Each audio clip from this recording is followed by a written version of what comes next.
இயேசுவின் துணி ஊழியத்தின் மூலமாக உங்களுக்காகவே சகோதரர் வின்சென்ட் செல்வகுமார் அவர்கள் எழுதிய ஆவிக்குரிய புத்தகங்கள் வெளிவந்துள்ளது. முடியாததை முடிய பண்ணும் கர்த்தர் மற்றும் உங்கள் துக்கம் சந்தோஷமாக மாறும். இந்த புத்தகங்களை www.vincentselvakumarbooks.com என்ற இணையதளத்தின் வழியாகவும் அமேசான் மற்றும் பிளிப்கார்ட் வழியாகவும் நீங்கள் பெற்றுக்கொள்ளலாம். மேலும் விவரங்களுக்கு 9731722977 என்ற எண்ணை தொடர்பு கொள்ளலாம்.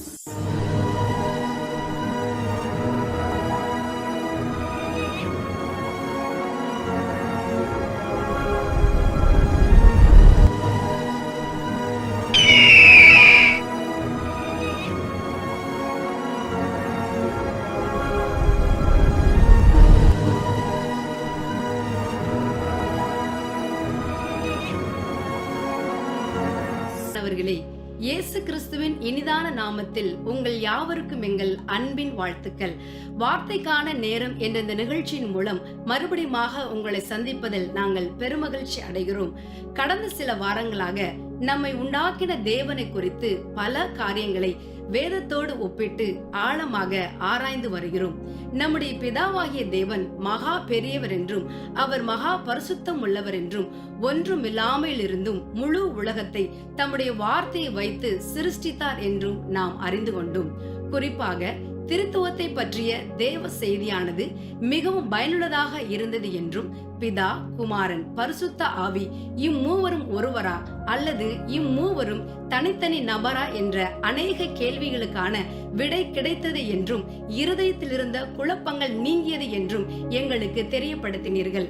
ஆம் பிரியமானவர்களே, இந்த நிகழ்ச்சியானது உண்மையாகவே அநேகருக்கு ஆசீர்வாதமாகவும் பயனுள்ளதாகவும் இருக்கிறது என்பதை நாங்கள் அறிந்து தேவனை ஸ்தோத்தரிக்கிறோம். சரி நேயர்களே, இப்பொழுதும் வேதத்தை ஆராய்வதற்கு முன்பதாக நம்முடைய தீர்க்கதரிசி வின்சென்ட் செல்வகுமார் ஐயா அவர்கள் எழுதிய வேதாகம துணுக்கு செய்தி என்ற புத்தகத்திலிருந்து ஒரு காணொளி இதோ உங்களுக்காக.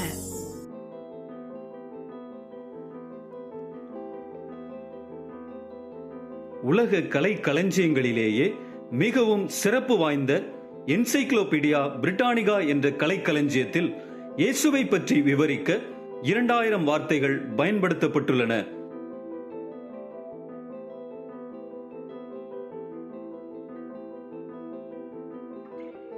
ஜூலியஸ் சீசர், புத்தர், கன்பூசியஸ், அலெக்சாண்டர் போன்ற பல மனிதர்களை பற்றி இந்நூலில் குறிப்புகள் காணப்பட்டாலும் 2000 வார்த்தைகளில் குறிக்கப்பட்டிருப்பது இயேசு கிறிஸ்து ஒருவரை பற்றித்தான்.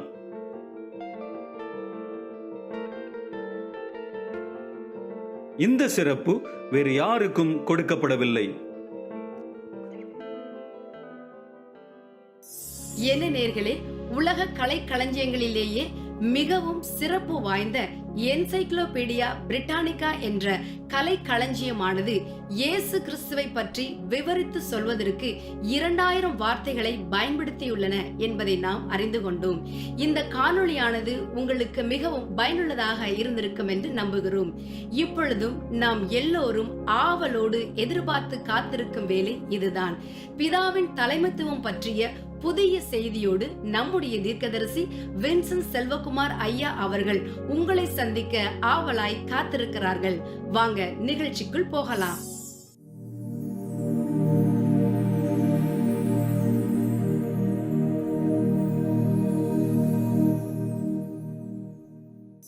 ஆண்டவராகிய இயேசு கிறிஸ்து நாமத்தில் உங்கள் யாவருக்கும் என்னுடைய அன்பின் நல்வாழ்த்துக்கள். நம்ம போன முறை சந்தித்து கொண்ட போது கர்த்தர் பெரியவர், அவர் தனக்கு சித்தமானதை செய்கிறார் என்பதெல்லாம் நம்ம வாசித்து தெரிந்து கொண்டோம். அதை நான் ஏன் உங்களுக்கு வலியுறுத்தி சொன்னேன்னா, கர்த்தருடைய காரியத்தில் நீங்கள் தலையை கொடுத்து ஏதோ நியாயம் பேசுகிறோம் என்பதை போல உங்களுடைய மேதாவிலாசத்தை காண்பித்து விடக்கூடாது. அது கர்த்தரை எரிச்சல் படுத்திவிடும். அது அவருடையது, அவருக்கு சொந்தமானது. உங்கள் கை கூட உங்களுக்கு சொந்தமானது இல்லை. நல்லா யோசிச்சு பாருங்கள், நீங்களா படைச்சிங்க கையை? அப்படி நான் என்னை படைத்திருந்தால் எனக்கு விருப்பமான மாதிரி படைச்சிருப்பேனே. நாம் தேவனால் உண்டாக்கப்பட்டவர்கள். உனக்கு இதுதான் என்று கர்த்தர் என்ன கொடுத்தாரோ அதுதான். அதனால தான் வேதம் சொல்லுது, உங்களுடைய தலையில் இருக்கிற ஒரு முடி கூட உங்களால் உண்டாக்கப்பட்டதல்ல, அதன் மேலே உங்களுக்கு எந்த அதிகாரமும் இல்லை அப்படின்னு கர்த்தர் அடிக்கடி நமக்கு எச்சரித்து சொல்லுகிறார். ஆனால் நாம் தான் நம்முடைய எல்லையை புரிந்து கொள்ளாமல் எல்லை தாண்டி பேசுவோம். என்னையா கர்த்தர் இப்படி பண்ணிட்டு, கர்த்தருக்கு கண் இல்லையான்னு கேட்பான். ஜெபத்தில் வந்து வெளியே பேசிட்டா கூட பரவாயில்ல, ஜெபத்தில் வந்து கர்த்தாவே உமக்கு கண் இல்லையான்னு கேட்பான். அப்போ இதெல்லாம் வந்து நம்ம ஏன் அப்படி வருகிறது அப்படின்னா, நமக்குன்னு சொல்லி இது ஒரு நீதி அப்படின்னு வச்சுருப்போம், இது ஒரு நியாயம்னு வச்சுருப்போம். அது நம்முடைய நியாயம். அப்போ ஏன் கர்த்தர் எனக்கு தரவில்லை அப்படின்னு நீங்களாக ஒன்று யோசிச்சுக்கிட்டு இருப்பீங்க. அதனால தான், அதை புரிந்து கொள்ளாததுனால தான் நமக்கு இப்படிப்பட்ட மாறுபட்ட சிந்தனைகள் தோன்றுகிறது. நல்லா ஒரு காரியத்தை தெரிஞ்சுக்கிறணும், அவர் சிருஷ்டிகர், நாம் சிருஷ்டிகள். அவர் இடத்துக்கு நம்ம போக முடியாது, அவர் மாதிரி நம்ம மாற முடியாது. அவருடைய ஆதீனத்தில், அவருடைய ஆலோசனையில் நம்ம போய் தலையிடக்கூடாது. அப்போ நமக்கு கர்த்தர் எல்லாவற்றையும் நன்மை எது என்று பார்த்து தான் அவர் செய்கிறார். அது நம்ம புரியாமல் நம்ம என்ன செய்கிறோன்னா, சட்டம் பேசுகிறது, நீதி பேசுகிறது, நியாயம் பேசுகிறது ஏன் வருகிறது அப்படின்னா, அது அவருடைய சொத்து, அவருடைய ப்ராப்பர்ட்டி. இங்கே இருக்கிற எதுவுமே உங்களுக்கு சொந்தமானது அல்ல. அப்படி தானே? நல்லா யோசிச்சு பாருங்கள். நாமளாக தான் நினச்சிட்டு இருக்கிறோம், இந்த லேண்டு ஏன் பேரில் இருக்கும், பேரில் தான் இருக்கும், என்ன செய்ய முடியாத? எத்தனையோ பேரில், நீங்கள் உங்கள் பேரில் இன்றைக்கி இருக்கிற லேண்டு இதுக்கு முன்னால் எவன் பேர்லேயும் இருந்தது. ராஜாக்கள் பேரில் இருந்தது, மன்னர்கள் பேரில் இருந்தது, குறுநில மன்னர்கள் பேரில் இருந்து எவன் பேரில் இருந்ததோ. நேற்று எவனோ ஒருவனுடையதாக இருந்தது, இன்றைக்கி உங்கள்கிட்ட இருக்குது, நாளைக்கு வேறு ஒருவனுடைய பேருக்கு போயிடும். அப்போ ஆனால் கர்த்தரோ என்றைக்கும் நிலைத்திருக்கிறார். அப்போ நமக்குன்னு ஒரு நியாயத்தை வச்சுருப்போம், நமக்குன்னு ஒரு நீதியை வச்சுருப்போம். அதை வச்சுட்டு நீங்கள் கர்த்தருடைய காரியத்தை யோசிச்சு பார்க்கக்கூடாது. அவர் எஜமான், அவர் உண்டாக்கினவர், அவர் கையில் எல்லாம் இருக்குது, அவர் தனக்கு சித்தமானதை செய்கிறார். அவர் தனக்கு சித்தமான ஒன்றை செஞ்சிட்டா நீங்கள் இடையில குறுக்க போய் உங்கள் நியாயத்தை அவருக்கு முன்பாக நிலைநாட்ட விரும்பாதீர்கள்.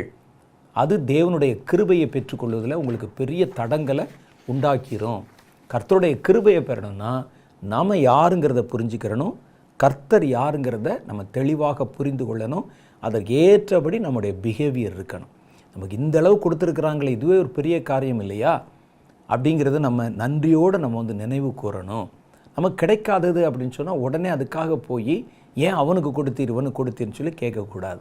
இப்படி தான் ஒரு முறை கர்த்தர் இயேசு கிறிஸ்து யோவானிடத்தில் சொல்லுகிறார், நான் வரும் அளவும் இவன் இருக்க சித்தமானால். முதல்ல அவர் பேதுருவை கூப்பிட்டு சொல்லுகிறார். பேதுருவை கூப்பிட்டு சொல்லுகிறார், என் ஆடுகளை மேய்ப்பாயாக அப்படின்னு. உடனே பேதுரு அடுத்து அவருடைய மனசு இன்னும் கொஞ்சம் உருகி, என் ஆட்டுக்குட்டிகளை மேய்ப்பாயாக அப்படின்னு சொல்கிறார். சொன்னோன்னே இவர் சும்மா இருக்கலாம்ல, அவர் விருப்பம், அவர் என்ன சொல்லுகிறார், எனக்கு கொடுக்குறார், கொடுத்தாச்சு, வாங்கியாச்சு. உடனே பக்கத்தில் இருக்க யோவானை காட்டி, அப்படியானால் இவன் காரியம் என்ன, உன்னை பற்றி சொல்லியாச்சு, நீ போயிட்டு இவனை பற்றி என்ன ஆண்டவரை வச்சிருக்கிறீர் என்று கேட்டான். ஆண்டவர் சொன்னார், நான் வருமளவும் இவன் இருக்க எனக்கு சித்தமானால் உனக்கு என்ன, நீ உன் வேலையை பார்த்துட்டு போன்னு சொன்னார். நம்ம வேலையை தாண்டி நம்ம அடுத்தவர்களுடைய வேலையில் மூக்கு நுழைப்பதே அநாகரிகம். அதில் கர்த்தருடைய காரியத்தில் மூக்கு நுழைக்கிறீங்கன்னு வச்சுங்க, அது பயங்கரம். அதனால் ரொம்ப கவனமாக நடந்து கொள்ளணும். அடுத்த காரியம் பாருங்கள், கர்த்தராகிய தேவன் கிறிஸ்துவுக்கு அவர் தான் மேலே இருக்கிற தலைவர், தலைமையாக இருக்கிறார். அதனால் குமாரனானவர் என்ன செய்வார்னா, பிதாவானவர் தான் செய்யும்படி தனக்கு காண்பிக்கிறது எதுவோ அதை தாண்டி வேறொன்றையும் குமாரன் செய்ய மாட்டார். இயேசு கிறிஸ்துவே அப்படி தான். அவர் என்ன செய்வார்னா, பிதா தனக்கு என்ன காட்டுறாரோ அதை தவிர வேறு ஒன்றையும் தாமாய் செய்ய மாட்டார். ஏன்னா அவர் தான் நமக்கு மேலே தலை. அப்போ கர்த்தருடைய வேதம் சொல்லுது பாருங்கள், 1 கொரிந்தியர் புஸ்தகம் 11வது அதிகாரம் 3வது வசனம், ஒவ்வொரு புருஷனுக்கும் கிறிஸ்து தலையாயிருக்கிறார் என்றும் ஸ்திரீக்கு புருஷன் தலையாயிருக்கிறான் என்றும் கிறிஸ்துவுக்கு தேவன் தலையாயிருக்கிறார் என்றும் நீங்கள் அறிய வேண்டும் என்று விரும்புகிறேன். என்ன அறியணுமா? கிறிஸ்துவுக்கு தேவன் தலையாக இருக்கிறார். அவர் சொல்கிறத தான் இவர் செய்வார். இயேசு சொன்னார், பிதாவானவர் தாம் செய்யும்படி காண்பிக்கிறது எதுவோ அதை தவிர குமாரனானவர் தாமாய் ஒன்றையும் செய்ய மாட்டார். அப்போ இயேசு கிறிஸ்து இந்த உலகத்தில் வாழ்ந்த போது நீங்கள் பாருங்கள், அதிகாலை இருட்டோடு எழுந்து தனித்து போய் அவர் ஜெபம் பண்ணினார். எதுக்கு ஜெபம் பண்ணியிருப்பார் நீங்கள் நினைக்கிறீங்க? அவருக்கு பல காரியம் இருக்கும். ஆனால் அவர் குறிப்பாக முக்கியமாக இதுக்காக அந்த அதிகாலையில் போய் காத்திருந்தார்னா, அன்றைய தினத்தில் தான் செய்யும்படி பிதாவானவர் தனக்கு என்னென்னலாம் காண்பிக்கிறார், என்னென்ன காரியத்தையெல்லாம் கட்டளையிடுகிறார் என்பதை அவர் தெரிந்து கொள்வதற்கு தான் அங்கே போவார். காலையில் போனோடனே இன்றைக்கி என்னென்ன செய்யணும் அப்படின்னு ஒரு பெரிய லிஸ்ட்டு சொல்லப்படும். அந்த லிஸ்ட்டில் இருக்கிறத வருஷம் கூட மாறாமல் அப்படியே செய்து முடிக்கணும். அவர் என்ன காமிக்கிறாரோ அதை அவர் செய்து முடிப்பார். அந்த சித்தத்தை தெரிந்து கொள்ளத்தான் அவர் காத்திருந்தார். ஏன் தெரியுமா? அவருடைய சித்தத்தை மாத்திரம் ஒருவன் செய்யாவிட்டால் அவர் ஒரு பிளான் வச்சுருப்பார். இவன் இந்த இடத்துல இங்கே நிற்கணும், அவன் அந்த இடத்துல அங்கே நிற்கணும். அந்த இடத்த தாண்டி நாமாய் ஒரு இடத்துல வரும்போது கர்த்தருடைய சித்தத்திலும் கர்த்தருடைய திட்டத்திலும் ஒரு குழப்பத்தை உண்டு பண்ணிடுறோம். அதனால என்ன செய்கிறார்னா, ஒருவன் ஊழியக்காரனாக இருந்தால் குமாரனுக்கு எப்படி கர்த்தர் காண்பிச்சாரோ அதே மாதிரி தம்முடைய ஊழியக்காரனுக்கு தான் செய்ய வேண்டும் என்பதை கர்த்தர் காண்பிப்பார். அதை தாண்டி அவருடைய சித்தத்தை தாண்டி நாம ஒரு காரியத்தை செய்ய ஆரம்பிக்கும்போது, சூழ்நிலையை பார்த்து ஜனங்களை பார்த்து ஒரு காரியத்தை திட்டம் செய்ய ஆரம்பிக்கும்போது அங்கே தான் பெரிய ஒரு தப்பு வந்து விடுகிறது.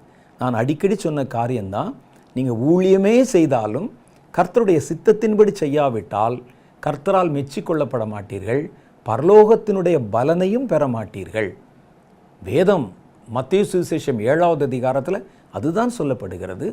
ஒரு கூட்டம் பேர் வந்து, கர்த்தாவே கர்த்தாவே உம்முடைய பேரால் நாங்கள் பிசாசுகளை துரத்தினோம் என்பார்கள், வியாதியஸ்தரை குணமாக்கினோம் என்பார்கள்.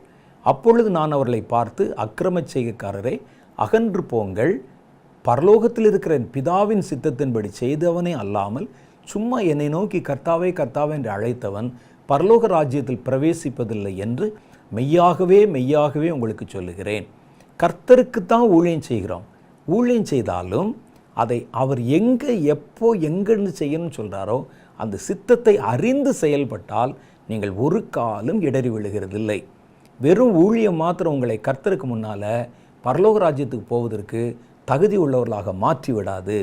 கர்த்தருடைய சித்தத்தை செய்வது தான் உங்களுக்கு பாதுகாப்பளிக்கும் பலனளிக்கும் என்பதை ஞாபகத்தில் வச்சுக்கிறணும்.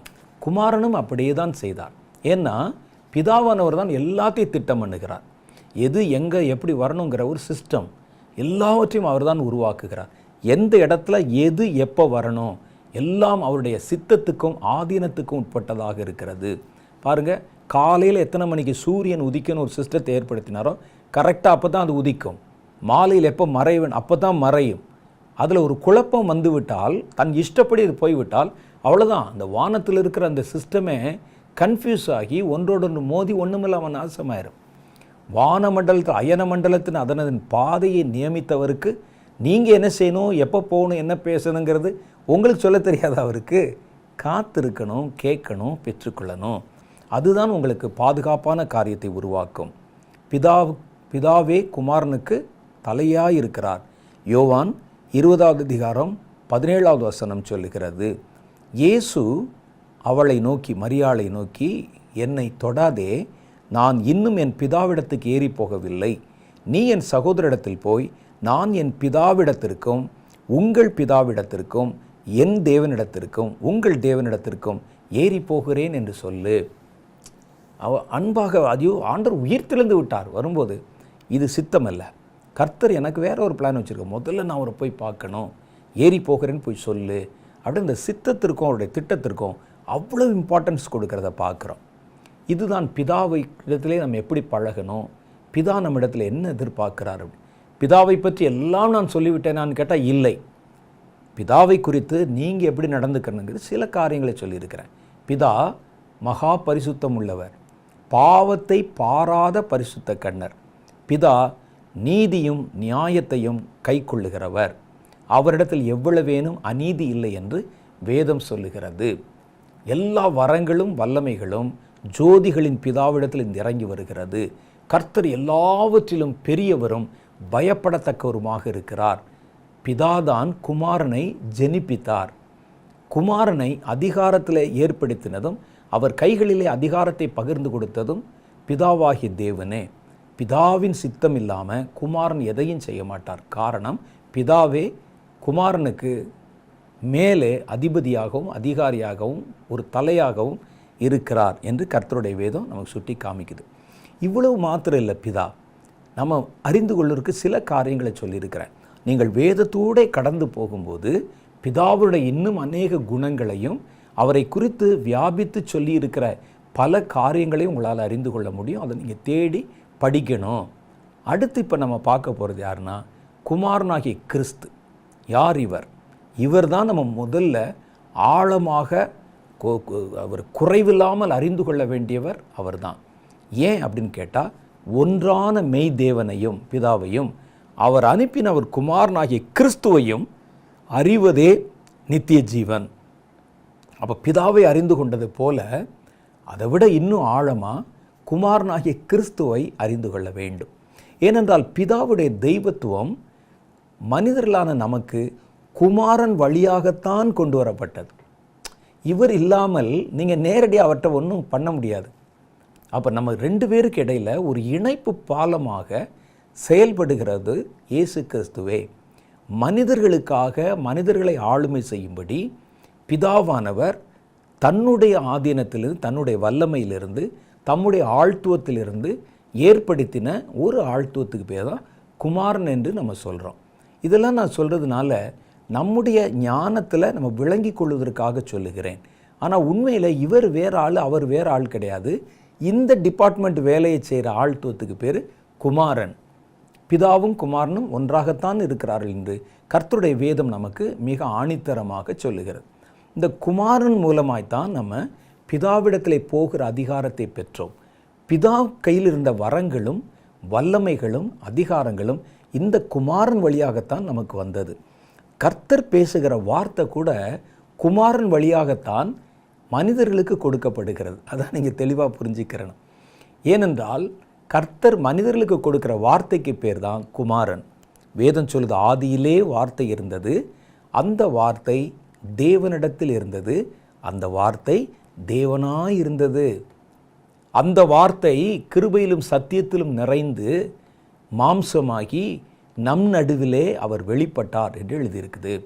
அப்போ இன்னைக்கு பிதாவிடத்திலிருந்து பிறந்ததாக நம்ம உபயோகப்படுத்துகிற வார்த்தைகள் இருக்கு பாருங்க, மனிதர்கள் பயன்படுத்துவதற்கு கொடுத்த வார்த்தைகள். அந்த வார்த்தைகள் முழுவதற்கும் பேர் கிறிஸ்துன்னு சொல்லப்பட்டிருக்கு.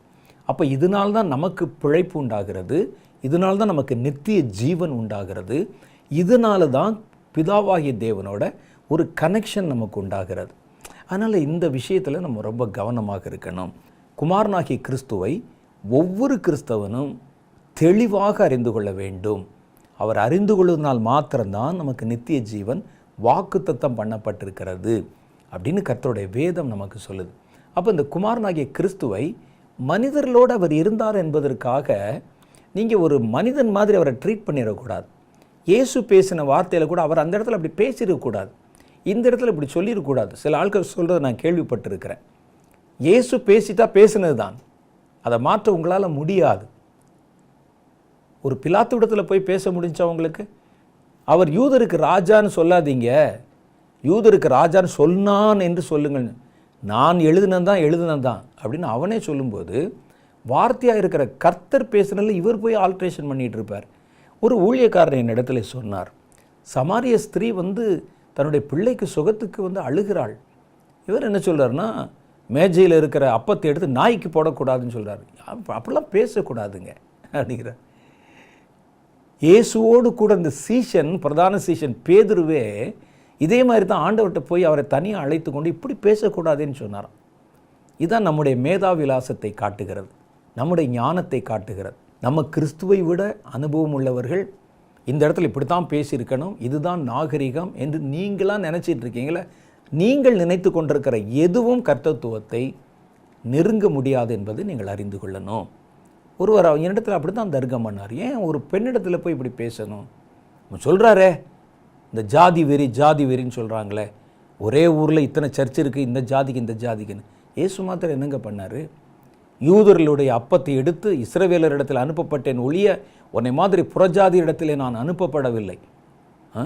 மேஜையில் நாங்கள் சாப்பிட்றதெல்லாம் அப்பம், உனக்கு போட்டால் நீ ஒரு நாய்க்குட்டி, மேஜையிலிருந்து கீழே விழுகிறது நீ எடுக்கக்கூடாது. பிள்ளைகளின் அப்பத்தை எடுத்து நாய்க்குட்டிக்கு போடலாமான்னு இயேசு சொல்லாமாங்க? பாவம் அந்த பொண்ணு பாருங்கள், இந்த இடத்துல என்ன சொல்கிறது, அழுக வந்திருக்கும், மனசு எவ்வளோ வேதனைப்பட்டிருக்கும்.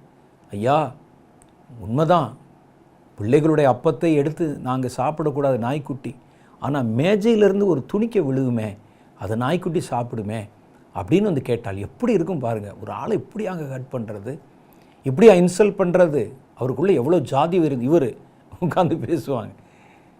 கர்த்தர் ஒரு காரியத்தை சொன்னது தான். அவர் ஏன் அதை சொன்னார்? அவருடைய விசுவாசம் எத்தனை தன்மை உள்ளது, அவர் எவ்வளவு தாழ்த்துகிறாள் என்பதை வெளிப்படுத்துவது சொன்னார். ஒருவேளை அதுக்கு என்ன காரணம் என்பது உங்களுக்கு விளங்காட்டா கூட கர்த்தர் சொல்லிட்டா அவ்வளோதான், அதுக்கு மேலே ஒன்றும் இல்லை. இயேசு என்பவர் யார்? மனிதன் மாதிரி வந்து மனிதன் மாதிரி பேசி மனிதர்களோட தங்கி அவர் இருந்து போனார் என்பதற்காக அவர் உங்களை மாதிரி என்னை மாதிரி ஒரு விமர்சனத்துக்கு உட்பட்ட ஒரு மனிதராகி விட மாட்டார். அவர் தேவன் என்பதை நீங்கள் விளங்கி கொள்ள வேண்டும், அதை புரிஞ்சுக்கிறணும். ஏன் அவர் அப்படி சொன்னார் இன்றைக்கி புரியாது, நமக்கு நாளைக்கு புரியும் அது என்னவென்று. அதனால் என்ன கர்த்தர் சொல்லிட்டாருன்னா அவர் தானுங்க வார்த்தை, அந்த வார்த்தைக்கு மிஞ்சி என்ன இருக்குது என்பது நம்ம விளங்கி கொள்ள வேண்டும். இன்றைக்கி நம்ம குமாரனாகிய கிறிஸ்து யார் அப்படிங்கிறத பார்க்க போகிறோம். குமாரனாகிய கிறிஸ்துவும் தேவனில் ஒரு அங்கம் அப்படின்னு, அவரும் ஒரு தேவன் தான். தேவனில் இருக்கிற ஒரு ஆழ்த்துவம், ஒரு பிரிவுக்கு பேர் தான் என்னுடைய ஆவி, என்னுடைய சரீரம். இப்போ பாருங்கள், ஒரு மனிதனுக்குள்ள திரித்துவம் இருக்குது. என்னுடைய ஸ்பிரிட்டு, இதனுடைய தன்மையும் இதனுடைய வேகமும் வேறு, என்னுடைய ஆத்துமா அதனுடைய வேகம் வேறு. ஒரு சின்ன குறிப்பாக நீங்கள் பாருங்களேன், என்னுடைய மனம் போகிற வேகத்துக்கு என் சரீரம் போகுமா? போகாது. சொல்லும்போது சொல்லுவாங்களே வாயு வேகம் மனோவேகம் என்று. அப்போ மனோவேகம்னா என்ன? மனசு அமெரிக்கான்னு நினச்சோன்னே அமெரிக்காவுக்கு போயிடும், அல்லது வேறு ஒரு ஊரை நினச்சா அந்த ஊருக்கு, சென்னை என்று நினைத்தால் சென்னைக்கு போயிடும். அப்போ அந்த மனசு வந்து எவ்வளோ வேகமாக ட்ராவல் பண்ணுது, அந்த வேகத்துக்கு என்னுடைய சரீரம் ட்ராவல் பண்ணுமா? பண்ணாது.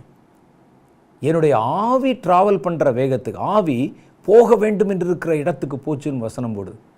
சரீரத்தில் இருக்கிற வரைக்கும் ஆவி மட்டுப்பட்டு இருக்கு, அதிலிருந்து போச்சுன்னா இந்த ஆவி போகிற வேகத்துக்கு சரீரம் ஈடு கொடுத்து போக முடியுமா? அது ஓட முடியுமா? ஓடாது. இதனுடைய ஸ்பீடு வேறு, அதனுடைய ஸ்பீடு வேறு, அதனுடைய ஸ்பீடு வேறு. ஆனால் மூன்றும் ஒன்றாக இருக்கிறது. அதனுடைய குணாதிசயத்தில் தன்மையில் வித்தியாசங்கள் இருக்கிறது. மனதிற்கு ஒரு வேகம், ஆவிக்கு ஒரு வேகம், சரீரத்துக்கு ஒரு வேகம். ஆனால் மூணுமே ஒன்று தான். மூணுமே அது என்னுடைய ஆவி தான், அது என்னுடைய ஆத்துமா தான், அது என்னுடைய சரீரம்தான். அது பிரிக்கப்பட்டாலும் அது என்னுடையது தான்.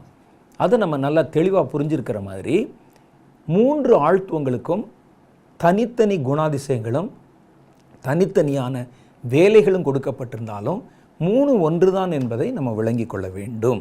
அவரும் தேவனில் ஒரு பங்கு, ஒரு பகுதி என்பதை வேதத்தில் நம்ம வாசிக்கிறோம்.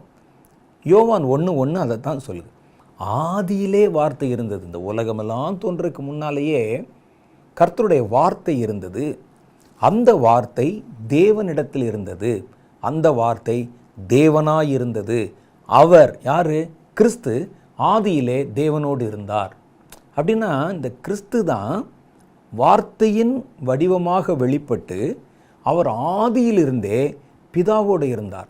அவர் யாருன்னு கேட்டால் அந்த வார்த்தை தேவனாய் இருந்தது என்று எழுதியிருக்கு. அப்போ கிறிஸ்து தேவன் என்பதை புரிந்து கொள்ளணும். பல பேர் அவரை மனுஷன் என்று நிரூபிக்க முயற்சி பண்ணுவாங்க. இன்னும் சிலர் சொல்லுவாங்க, சில சபை பிரிவுகள் இருக்கிறாங்க, இயேசு ஒரு தேவ தூதன் என்று சொல்லுவாங்க. இதெல்லாம் நீங்கள் கொஞ்சம் சில காரியங்களை புரிஞ்சுக்கணும், தெரிஞ்சுக்கிறணும். ஏன்னா இப்படிப்பட்ட ஆட்களை ஒரு வேளை உங்களுடைய வழியிலே சந்திக்க நேரிடலாம். ஆபிரகாம் உட்கார்ந்திருந்த போது அவர் வீட்டுக்கு சாப்பிட வந்தாங்கல்ல, அந்த தூதர்களில் ஒருவர் இயேசு கிறிஸ்து. அப்புறம் சிம்சோனுடைய தாயார் இடத்துல வந்து பேசினார்ல, அவர் இயேசு கிறிஸ்து. கிதியோனிடத்தில் வந்து பேசினாரே, அவரும் இயேசு கிறிஸ்து. அவர் தூதர் என்று தான் சொல்லப்பட்டிருக்கிறார். அப்படின்னு சொல்கிறதுனால அவரை ஒரு ஏஞ்சல் மாதிரி, ஒரு ஆர்க் ஏஞ்சல் மாதிரி, ஒரு பலமுள்ள தேவதூதன் மாதிரி சொல்லப்படுகிறது. அப்போ கர்த்தர் ஒரு வசனம் சொல்லும்போது சொல்கிறாரு, நான் உங்களுக்காக நிற்கிற மிகாவேலை உங்களுக்காக நான் அனுப்புவேன். அப்போ பார்த்தீங்களா, இந்த மிகாவேல் தான் இயேசு கிறிஸ்து. ஒரு தூதன், அவர் கடவுள் அல்ல என்று சொல்லுவாங்க. ஆனால் வேதம் ஆணி அடித்த மாதிரி சொல்லுது, அவர் தேவனிடத்தில் இருந்தது மாத்திரமல்ல, அவர் தேவனாகவும் இருந்தார். நீங்கள் இந்த கருத்திலிருந்து மாறவே கூடாது. இயேசு கிறிஸ்து தேவன் தான். அவர் ஒரு மனுஷனோ பிதாவை விட குறைந்தவரோ அல்லது ஒரு தேவ தூதனோ அல்ல. அவர் தேவன், தேவனுடைய ஒரு அங்கம், தேவன் என்பதை நம்ம விளங்கி கொள்ளணும். யோவான் 1வது அதிகாரத்தில் 18வது வசனமும் இதை நமக்கு வலியுறுத்தி சொல்லுகிறது. தேவனை ஒருவனும் ஒரு காலும் கண்டதில்லை. பார்க்க முடியாது. அது ஏன் பார்க்க முடியாதுன்னு கேட்பீங்க. பிதாவை பார்க்க முடியாதா? ஏன் பார்க்க முடியாது?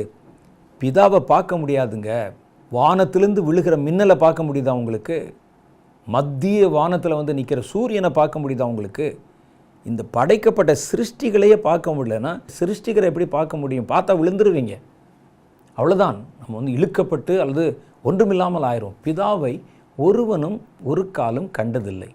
ஒரு சூரிய கிரகணம் வரும்போது கூட சூரியனை நேராக பார்த்துறாதீங்கன்னு சொல்கிறாங்க. அப்போ என்ன செய்கிறாங்க? அதை பார்க்கணுன்னா அதுக்கு நீங்கள் ஒரு கண்ணாடியை செய்து இது மாதிரி வச்சு இதன் வழியாய் பார்க்கலாம்னு சொல்கிறாங்க. அதே மாதிரி பிதாவை ஒருவனும் ஒரு காலும் கண்டதில்லை. வசனம் சொல்லுது, பிதாவின் மடியில் இருக்கிற ஒரே பேரான குமாரனே அவரை நமக்கு வெளிப்படுத்தினார். பிதா எப்படி இருப்பார்? அவரை பார்க்குற மனிதர்கள் பார்க்கிற அவருடைய சத்தத்தை கேட்குற அளவுக்கு தன்னை அவர் மாற்றிக்கொண்டு அல்லது அந்த தன்னுடைய வடிவத்தை குறைத்து கொண்டு அவர் வெளிப்பட்டு காமிக்கிறார்ல மனுஷருக்கு.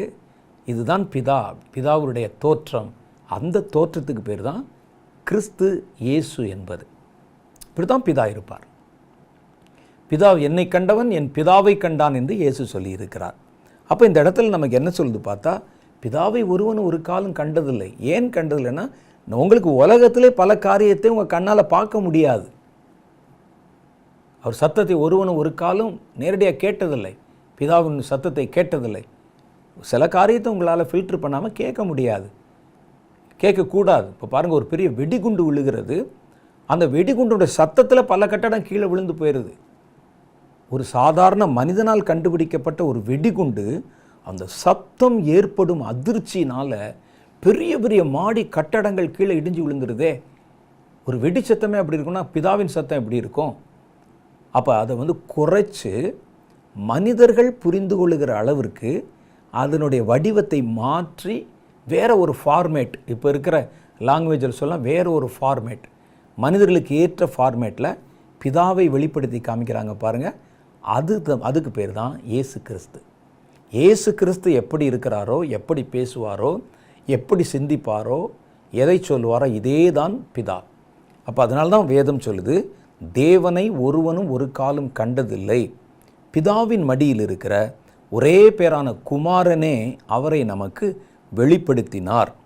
ரோமர் 9வது அதிகாரம் 5வது வசனம் சொல்லுது பாருங்க, பிதாக்கள் அவர்களுடையவர்களே, மாம்சத்தின்படி கிறிஸ்துவும் அவர்களில் பிறந்தாரே, யூதர்கள். இவர் என்றென்றைக்கும் யார்? கிறிஸ்து மனிதர்கள் நடுவில் யூதர்கள் குலத்தில் அவர் பிறந்தாலும் அவர் என்றென்றைக்கும் ஸ்தோத்தரிக்கப்பட்ட சர்வத்துக்கு மேலான தேவனானவர். ஆமேன் அப்படின்னு சொல்ல. மனுஷனாக பிறந்தார், மனுஷனை போல கையிலே ஏந்தி கொள்ளப்பட்டார், ஒரு பெண்ணால் வளர்க்கப்பட்டார். அதுக்காக அவர் மனிதராகிவிட மாட்டார். ஒரு பெண்ணால் வளர்க்கப்பட்டார். அந்த குலத்தின் நடுவில் அவர் ஓடி விளையாடினார். நம்மை போல் அவர் சாப்பிட்டார், படுத்தூங்கினார். அதனால் நீங்கள் அவரை தப்பாக எடை போட்டுறாதீங்க. அவர் என்ன சொல்லார் பாருங்க, பிதாக்கள் அவர்களுடையவர்களே, மாம்சத்தின்படி கிறிஸ்துவும் அவர்களில் பிறந்தார். இதெல்லாம் உண்மைதான். ஆனால் இவர் என்றென்றைக்கும் ஸ்தோத்தரிக்கப்பட்ட சர்வத்துக்கு மேலான தேவன் அப்படின்னு அறுதிட்டு சொல்லுகிறார். இது நம்முடைய மனசில் எப்பவும் ஆழமாய் பதிந்திருக்கணும். அவர் தேவன், அவர் மனிதன் அல்ல, அவர் ஒரு தேவ தூதனும் அல்ல, அவர் தேவன், தேவனுக்கு சமானமானவர் என்பது நமக்கு சொல்லணும். பிலிப்பியன் புஸ்தகம் அதை தான் சொல்லுது. 2வது அதிகாரம் 6-7 பிதாவுக்கு சமானமானவர் கிறிஸ்து.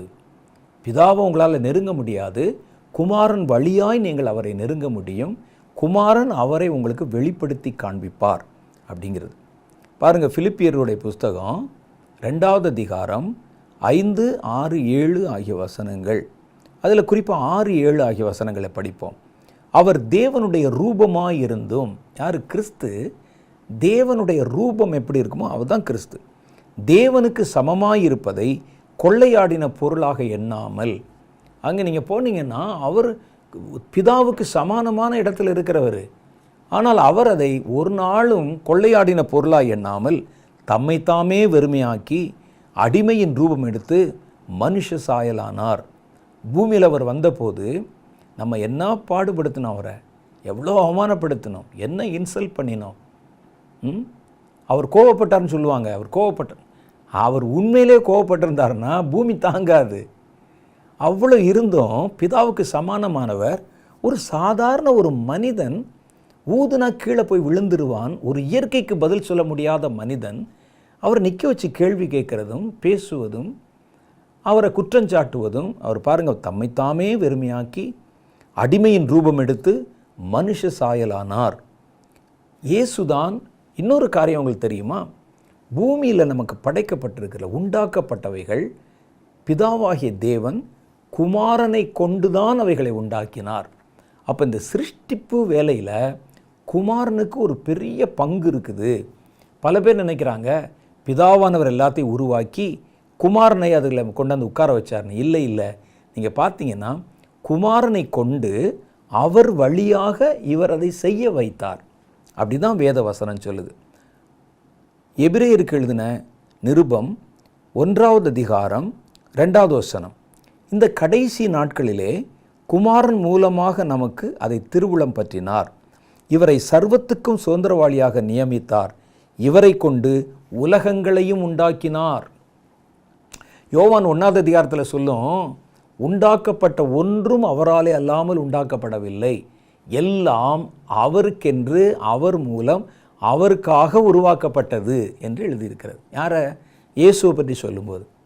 அப்போ பிதாவானவர் சிருஷ்டித்தார் என்று நம்ம பொதுவாக விசுவாசித்தாலும் பிதாவானவர் குமாரனை கொண்டுதான் சிருஷ்டித்தார் என்பதை வேதம் நமக்கு திட்டமும் தெளிவுமாக சொல்லுது. அதுதான் எபிரேயர் 1வது அதிகாரம் 2வது வசனத்தில் இந்த கடைசி நாட்களில் குமாரன் மூலமாக நமக்கு திருவுளம் பற்றினார். இவரை கொண்டு, இயேசுவை கொண்டு தான் உலகங்களையும் அவர் உண்டாக்கினார். அப்போ அந்த உலகத்தை சிருஷ்டித்தது இது யார்? பிதாவா குமாரனான்னு கேட்டிங்கன்னா பிதாவானவர் இயேசுவை கொண்டு இந்த உலகத்தை சிருஷ்டித்தார். அப்படி தான் வருது. அப்போ இவரும் ஒரு சிருஷ்டிகர்த்தர் என்று வேதத்தில் எழுதியிருக்கிறது. அப்போ அதை நீங்கள் நம்பணும். அவரால் சிருஷ்டிக்க முடியும், புதிய காரியங்களை உண்டாக்க முடியும், பிதாவுக்கு சமானமான வல்லமையை அவர் கொண்டிருக்கிறார் என்பதை நீங்கள் நம்பணும். யோவான் 1வது அதிகாரம் 3வது வசனத்திலையும் அதை வலியுறுத்தி சொல்கிறாங்க. சகலமும் அவர் மூலமாய் உண்டாயிற்று, உண்டானதொன்றும் அவராலே அல்லாமல் உண்டாகவில்லை அப்படின்னு போட்டிருக்கு. அப்போ இந்த இயேசு கிறிஸ்து என்று நம்ம ஆராதிக்கிறோமே, இயேசு கிறிஸ்து என்பவரை நம்ம நம்புகிறோமே, அவரைத்தானே நம்ம சொந்த தெய்வமாக ஏற்றுக்கொண்டிருக்கிறோம். அப்படின்னு சொன்னால் நீங்கள் பிதாவை ஏற்றுக்கொள்ள வேண்டுமானால் குமாரன் வழியாகத்தான் ஏற்றுக்கொள்ள முடியும். இந்த நடுவில் இருக்கிற இந்த இயேசு கிறிஸ்து, இப்போ நான் டைரெக்டாக இயேசு கிறிஸ்துவை விட்டுட்டு பிதாவை என்னுடைய சொந்த தெய்வமாக ஏற்றுக்கொள்ள வேண்டும் என்றால் அது சாத்தியமில்லை. நீங்கள் நல்லா புரிஞ்சுக்கிறணும். நீங்கள் எப்படி புரிஞ்சிட்டாலும் சரி, அது சாத்தியமில்லை. நீங்கள் இயேசுவின் வழியாக இயேசுவை ஏற்றுக்கொள்வதன் மூலமாகத்தான் நீங்கள் பிதாவை ஏற்றுக்கொள்ள முடியும். எனக்கு இயேசுவும் வேண்டாங்க, பிதாவும் வேண்டாங்க, நான் பரிசுத்த ஆவியானவரை நம்புகிறேன், நான் டைரெக்டாக பரிசுத்த ஆவியானவரை பெற்றுக்கொள்ள விரும்புகிறேன்னா அதுவும் சாத்தியமில்லை. நீங்கள் குமாரனை ஏற்றுக்கொள்வதன் மூலமாய்த்தான் பிதாவையும் ஏற்றுக்கொள்ள முடியும். நீங்கள் குமாரனை ஏற்றுக்கொள்வதன் மூலமாய்த்தான் பரிசுத்த ஆவியானவரையும் ஏற்றுக்கொள்ள முடியும். இயேசுவை ஏற்றுக்கொள்ளாமல் யாராவது பரிசுத்த ஆவியை பெற முடியுமா? இல்லைங்க, எங்களுக்கு உங்களை தான் ரொம்ப பிடிக்கும். சில ஆளுக்கு என்ன செய்வாங்கன்னா அவங்க திரித்துவத்துக்குள்ளே போய் குழப்பத்தை உண்டாக்கிடுவான். இயேசு கிறிஸ்துவை விட எனக்கு பரிசுத்த ஆவியானவர் தான் பிடிக்கும். ஆவியானவரை நீங்கள் மாத்திரம் என்னை நிரப்புங்க. முதல்ல குமாரன், மனிதர்களை பொறுத்தளவில் முதல்ல குமாரன். நீங்கள் குமாரனை ஏற்றுக்கொண்டு தான் அவர் வழியாக நீங்கள் பிதாவை ஏற்றுக்கொள்ள முடியும். குமாரனை ஏற்றுக்கொண்டு தான் அவர் வழியாக நீங்கள் ஆவியானவரை ஏற்றுக்கொள்ள முடியும். ஆகவே மனிதர்களுடைய வாழ்க்கையில் குமாரனாகிய கிறிஸ்து தவிர்க்க முடியாத ஒரு அங்கம். நீங்கள் பரலோகத்துக்கு போகணும், நித்திய ஜீவனை பெறணும், பிதாவோடு இருக்கணும்னா நல்லா மனசில் வச்சுக்கோங்க, குமாரன் இல்லாவிட்டால் நமக்கு இதில் எது ஒன்றும் சாத்தியமில்லை. நீங்கள் டைரெக்டாக பிதாவிடத்தில் பேச முடியாது, நீங்கள் டைரெக்டாக பரிசுத்த ஆவியானவரை பெற்றுக்கொள்ள முடியாது. இயேசுவை முதல்ல ஏற்றுக்கொள்ளணும், அப்புறம்தான் அவர் ஏற்றுக்கொண்ட போது நீங்கள் பிதாவை ஏற்றுக்கொள்ள முடிகிறது. நீங்கள் அவரை ஏற்றுக்கொண்ட பொழுது தான் பரிசுத்த ஆவியை ஏற்றுக்கொள்ள முடிகிறது. ஆகவே மனிதர்களான நமக்கு மிக முக்கியமானவர், மைய பொருளானவர் இயேசு கிறிஸ்துவே. அவர் அந்த அதிகாரத்தை எப்படி பெற்றுக்கொண்டார், இதை பற்றி நம்ம அடுத்த முறை சந்திக்கும்போது விளக்கமாக நம்ம பார்க்க போகிறோம். அதுவரை கர்த்தர் உங்களை ஆசீர்வதித்து காப்பாராக. ஆமென். என்ன நேர்களே, நம்முடைய பிதாவாகிய தேவனை குறித்தும் அவரால் ஜெனிப்பிக்கப்பட்ட குமாரனாகிய இயேசு கிறிஸ்துவை குறித்தும் ஆழமாக அறிந்து கொண்டோம். இயேசு கிறிஸ்து தேவன்தான் என்றும் அவர் தேவத்துவத்தின் ஒரு அங்கம் என்றும் அறிந்து கொண்டோம். உண்மையாகவே இந்த நிகழ்ச்சி உங்களுக்கு மிகவும் பயனுள்ளதாக இருந்திருக்கும் என்று நம்புகிறோம்.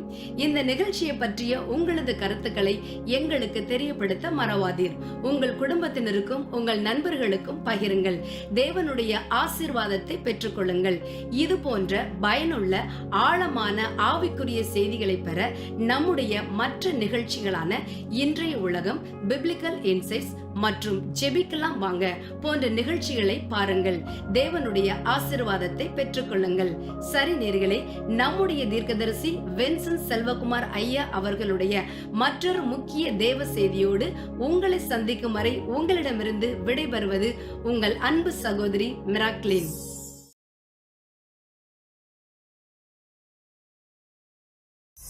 முதல்ல நம்ம கர்த்தரை ஆராதிக்கிறோம், இவர்தான் தேவன் என்று அறிந்திருக்கிறோம். ஆனால் அந்த தேவனை குறித்த வேதம் நமக்கு என்ன விவரங்களை சொல்லுகிறது என்பதை முதல்ல நம்ம ஆழமாக அறிந்து கொள்ள வேண்டும். கர்த்தரை நமக்கு அடையாளம் காட்டுவது வேத புஸ்தகம்தான். பரிசுத்த ஆவியானவர் இன்னும் தெளிவாக நாம் கர்த்தரை அறிந்து கொள்ள நம்மோடு கூட இருந்து நமக்கு உதவி செய்கிறார். அவர் நமக்கு பல காரியங்களை கற்றுக் கொடுப்பதற்காகத்தான் பரிசுத்த ஆவியானவர் நமக்குள்ள இருக்கிறார். அப்போ பரிசுத்த ஆவியானுடைய உதவியோட வேத வசனங்களை நீங்கள் ஆராய்ந்து பார்க்கும் பொழுது கர்த்தர் யார் என்பதை நமக்கு ஏற்ற அளவில், நமக்கு எவ்வளவு தெரியணுமோ அந்த அளவுக்குண்டான அறிவை நாம் பெற்றுக்கொள்ள முடியும்.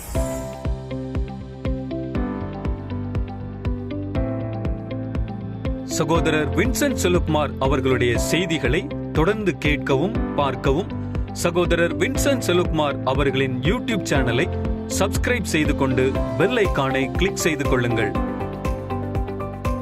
வேதத்தின் காரியங்களை அறிந்து கொள்ளவும், கடைசி கால செய்திகளை பற்றி தெரிந்து கொள்ளவும் மற்றும் ஆவிக்குரிய வாழ்க்கையில் இன்னும் வளரவும் இந்த செய்திகள் உங்களுக்கு மிகவும் பிரயோஜனமாக இருக்கும். தொடர்ந்து இந்த யூடியூப் சேனலை பாருங்கள், மற்றவர்களுக்கும் தெரியப்படுத்துங்கள். கர்த்தர் உங்களை ஆசீர்வதிப்பாராக.